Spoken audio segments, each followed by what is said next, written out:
I've pretty much always just made art my whole life, film and TV, and exhibited carvings and sculpture.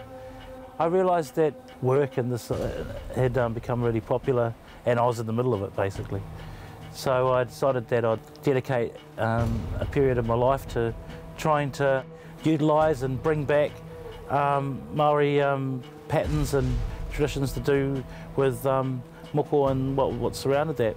Unlike any other team in the NRL, these guys represent a whole country. And this country happens to be the largest Polynesian island in the world. I mean, not to say that we're all Polynesians, but it's home to, you know, the most amount of Samoans, or the most amount of Rarotongans, and the most amount of Tongans, and I feel it is a totally inclusive place. And what I said to the team yesterday is how proud I am of Aotearoa, New Zealand, being an inclusive place, being an inclusive team that's got New Zealanders, Australians, Samoans, Tongans, various people that have come from all over, and they combine in this team. So the patterns that I've done, you know, have got Australian patterns in there, you know, some old Aboriginal patterns. I've got some Celtic patterns to kind of show some of the influence from the Northern Hemisphere and people's ancestors from up there, and just try to make a pattern that's totally inclusive, but at the same time totally contemporary and new, and it creates an aspect of culture that sets this team aside from anybody else in the NRL. Last year when Steve Price was out here after Sonny passed away,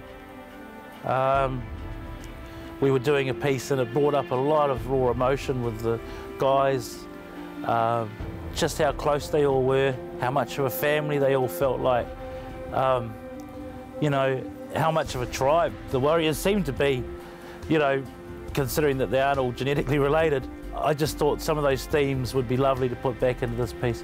So I have actually looked at you know, the tattoos that the kolema that Sonny had, and the piece that Ruben Wiki had, and taken little bits out of that, and hope he remembers me asking if it was okay, and hope he remembered telling me it was all right, because it's there, and pieces off Owen's jersey that I did for him, and just trying to, you know, create something that has a real broad wings that can contain all the different nationalities. Like, this couldn't be broader.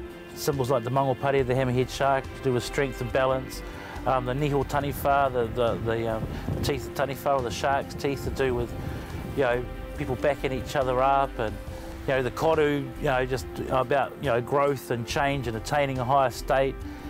Some of the aspects of, like, the weaving and these patterns to do with that are all about teamwork and binding together and becoming greater as a team, as one would be as an individual.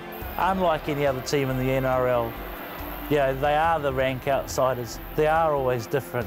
They do have to fly to another time zone and another place, you know, to another country, you know, every fortnight to compete.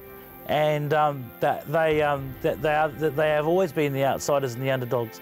So they are separate, and if this strip can make this team slightly more unique, well then so be it. I think it's only better for them. And at the same time, you know, we can be equally as passionate about our support of them.